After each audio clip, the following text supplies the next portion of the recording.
Bună dimineața, dragii mei! Mă numesc Kinga Șebeș și sunteți pe canalul meu YouTube Drumul spre 50.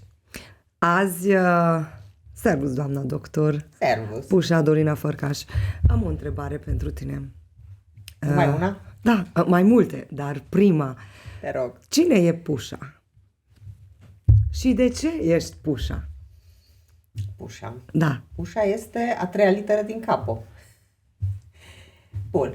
Haideți să vă spun câte ceva despre mine. Pentru cei care nu mă cunoașteți, sunt medic, primar, reabilitare medicală, lucrez în Felix, în Băile Felix și Oradea și în același timp și cadru didactic la Facultatea de Medicină și Farmacie din Oradea. Și ce predai acolo? Reabilitare medicală. Deci, practic, câteva discipline de gimnastică medicală, de reumatologie și recuperare în reumatologie. Da. Și la Kineto? La fiziokineto. La fiziokineto, pentru că mi-amintesc că au venit studenți care participau la Ghini sau la antrenamentele noastre și veneau la tine pentru întrebări despre sport, despre alimentație sănătoasă. Tu ce predai mai exact? Reumatologia și recuperarea în reumatologie și partea de gimnastică medicală, de exerciții în diverse patologii. Mai exact, ce ai evaluat în studiul CAPO? Postura, echilibru, stabilitatea, testingul muscular, bilanțul articular, deci practic și eventualele patologii pe care pacienții, participanții, mă scuzați, dar de formația profesională spune cuvântul, participanții la programele noastre le-au avut, da. Acum, diferența între ce faci tu, pentru că tu recomanzi, tu prescrii antrenamentele la Kineto, unde tu ai participanți, pacienți, cum ai zis tu. Care este diferența de însănătoșire și perioada de însănătoșire sau rezultate și ce ai văzut în CAPO? Mai greu să compar mere cu pere, știi? Dar așa, dacă ai vrea să Bine, atunci hai să nu comparăm. Ce rezultate ai văzut care ți-au părut interesante sau rezultate care n-ai văzut până atunci? În primul rând, evoluția la modul general a fost spectaculoasă. Marii majorități a participantelor la studiile noastre. Însuși statul pe ghete obligă, acum coloana, de exemplu. Exact, obligă subiectul, participantul. Da, și de ce? Pentru că toată lumea spune că deci 80% dintre cei care vin la antrenamente au probleme cu coloana. Din cauza sedentarismului, a atitudinilor vicioase de la calculator sau nu numai, statul la televizor. Acum, medical, explică-ne, te rog, ce schimbări ai văzut pe coloană înainte și după? Păi, în primul rând, atitudinile la nivelul coloanei erau foarte mult modificate față de normal. Și ca să stai corect pe ghete și să-ți poți menține echilibru, cumva ești forțat să te îndrepți și să ai o poziție corectă. Și atunci, și astăzi și mâine, și dacă participi la antrenamente consecvent, automat, inclusiv musculatura se reformează, da? Se tonifică într-un mod sănătos, aș spune, da? Și dispare dezechilibru, că practic ce se întâmplă? Apare un dezechilibru între partea anterioară, deci între mușchii din față, să spun așa, și mușchii din spate, da? Unii sunt scurtați, ceilalți sunt alungiți din cauza posturii de cele mai multe ori aplecate, adunate, da? Deci cifotice. Și atunci, prin statul pe ghete și efortul, dacă putem să-i spunem așa, de menținere a echilibrului pe ghete, care este de fapt un efort plăcut, da? Și practic insesizabil. Organismul este obligat să se repoziționeze corect și încet, încet bineînțeles și prin exercițiile pe care le facem în cadrul programelor noastre, se restructurează în mod fiziologic musculatura și nu numai. Și pe lângă coloană, practic întreg organismul, nu numai coloana. Coloana e, să zicem, cea mai vizibilă, da? Sau poate cea mai afectată. Dar practic putem vorbi de la nivelul picioarelor până la nivelul capului, da? Deci practic postura cuprinde întregul corp și ea se structurează frumos. Și Acum, în cei care au probleme cu spatele și îi e frică să sară pe ghete, aici este foarte important să știți că fiecare participant, după evaluare, ajunge la mine și după kilograme și rezultatele, adică tot ce vedeți voi care are probleme cu spatele, cu genunchii, eu pregătesc o gheată specială care protejează șocurile, protejează loviturile. Asta ar trebui să explicăm medical, să nu înțeleagă greșit cei care ne văd și spun da pentru că tastează, da pentru că se... Exact. Deci vin cu niște... Amortizează, practic. Amortizează șocul săriturilor și a exercițiilor. Ăsta e de fapt scopul, da? Aici este foarte important arcul, acum ai văzut și tu. Exact. Este foarte important Așa e. când slăbim 5 kg sau ne îngrășăm 5 kg, trebuie să schimbăm arcul. Așa e. Că sunt foarte mulți care au venit cu 80-100 de kilograme, au ghete pro, după care încep să slăbească și gheata începe să fie tare, pentru că slăbesc. Și atunci, Arcul este... da, și trebuie schimbat arcul, dar Sigur. dacă nu schimbi arcul și sunt foarte mulți care după aia, nu din Oradea, din alte țări, din alte orașe, îmi scriu un mesaj, mă doare spatele, aș dori să fac programele Capo. Primul lucru pe care întreb, ce gheată folosiți?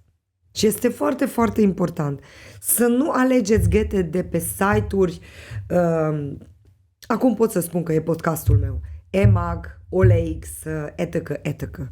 Nu cumpărați ghete de acolo pentru că sunt contrafăcute sau sunt ghete care nu corespund kilogramelor voastre. Acolo nu este specificat câte kilograme ai, 80 să fie, pentru că eu n-aș putea să sar cu o gheată care e făcut pentru 100 de kilograme și invers. Îmi distrug coloana și aici avem probleme. Și voi care ați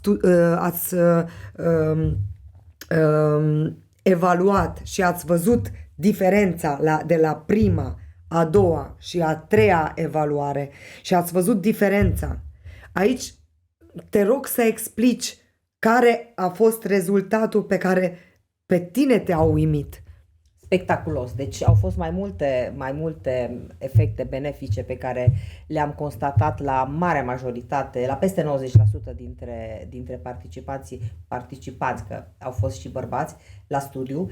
Și hai să le enumăr câteva dintre ele. Odată, tonusul muscular categoric s-a îmbunătățit. Bine, ne mai vorbim că greutatea a diminuat spectaculos, vârsta metabolică la fel, flexibilitatea a fost mult îmbunătățită, echilibru, stabilitatea, ne mai vorbim de postură de care am tot vorbit, da? Deci au fost niște efecte minunate. Și înălțarea, înălțarea. Păi, înălțarea e clar și logic. S-a îndreptat coloana. Clar. Simplu. Clar. Da? S-a întărit musculatura, s-a îndreptat coloana. Imaginați-vă că veniți la antrenament și stați o oră în continuu cu spatele drept. De starea de bine, starea euforică, pentru că aici trebuie să vorbim și îmi place să și punctez aspectul atmosfera. ăsta. Da, atmosfera care a fost și este în permanență fantastică și practic s-a creat o comunitate, un capo spirit, aș putea să spun. Capo family, exact. Și endorfinele care se eliberează practic în timpul antrenamentului și care ne dau starea de bine de care cu toții avem nevoie Uh, și mai care am o completează în mod plăcut antrenamentele. antrenamentele, da. Mai am o întrebare. Așa. În Capo am avut câteva cazuri pe care tu n-ai vrut, adică să nu participe. Erau cu spondiloză, parcă. Acum vorbesc de Cilo și mai sunt câteva participante care au zis că pe propria ta răspundere n-ai voie să faci antrenamentele și tot au făcut. Acum, ce părere ai despre, așa concret, despre cazul lui Cilo? Da, deci Chilo într-adevăr a fost un exemplu și o piatră de încercare și pentru mine și un real succes. Da, într-adevăr, categoric i-am interzis de la început, eu fiind primul releu în programul nostru.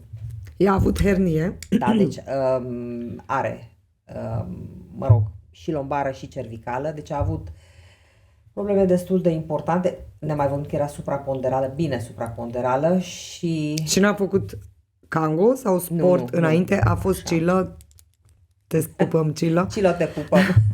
Dar este un caz foarte interesant. Este unul dintre cazuri. Au fost multe asemenea Cile. Și sunt foarte mulți care ne ascultă și spun că au probleme cu Ne mai vorbim spatele că am și e frică să facă sport. Da, nu este recomandat să alergați, să săriți fără ghete, dar ghetele au fost Atenuează. inventate pentru reabilitare. A fost inventat exact pentru cei care au probleme cu spatele, ca să vă protejeze coloana, ca să nu simțiți loviturile. E parcă săriți pe o pernă.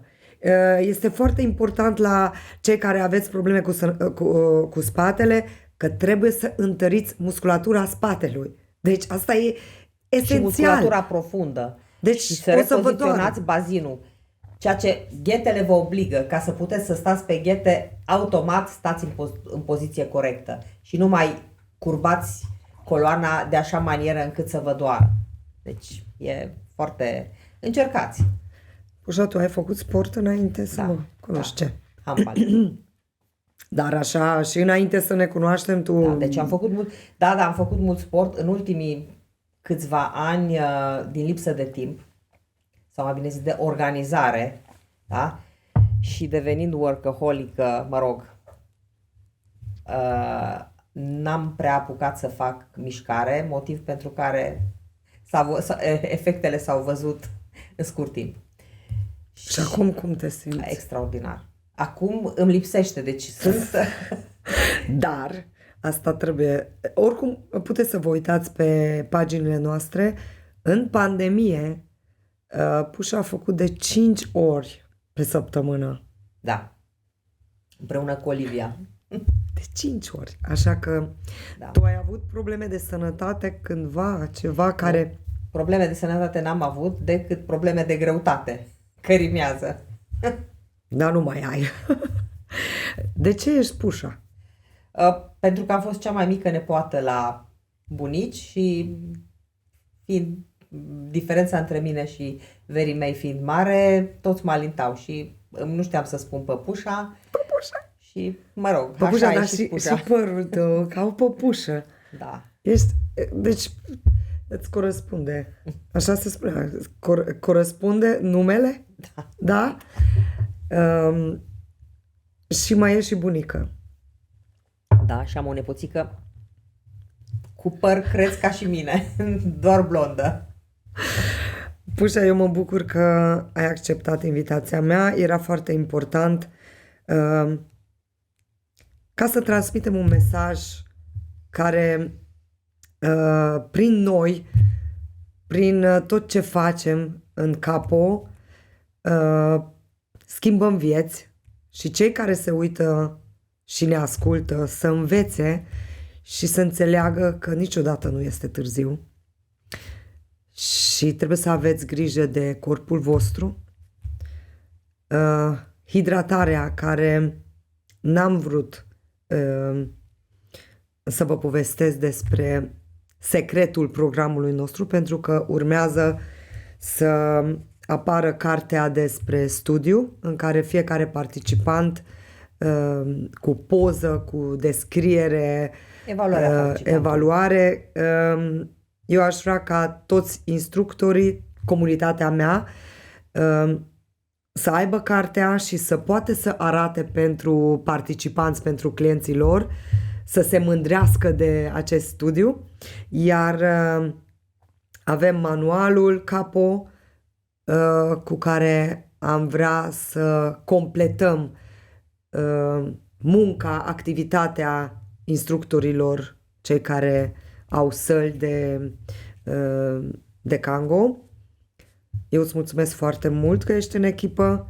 Litera a treia literă, o literă foarte frumoasă, foarte importantă, un stâlp foarte important, o motivație de care eu cred că toți cei care au intrat prin ușa Capo sunt cu noi pentru că te văd pe tine acolo în primul rând, fără să lipsești, fără să te oprești, fără să comentezi. Așa că eu aș dori, nu ca un challenge, dar aș vrea să văd și pe tine într-o zi să stai pe scenă și să predai acolo, nu știu, inventăm un program ce-ți place ție, că știu că faci și alte cursuri acum de meditație, de terapie. Ce te interesează lângă medicină? Cu care mai completăm noi programele CAPO. Latura psihologică, ți-am spus că eu privesc orice participant holistic. Nu pot să separ trupul de psihic, da?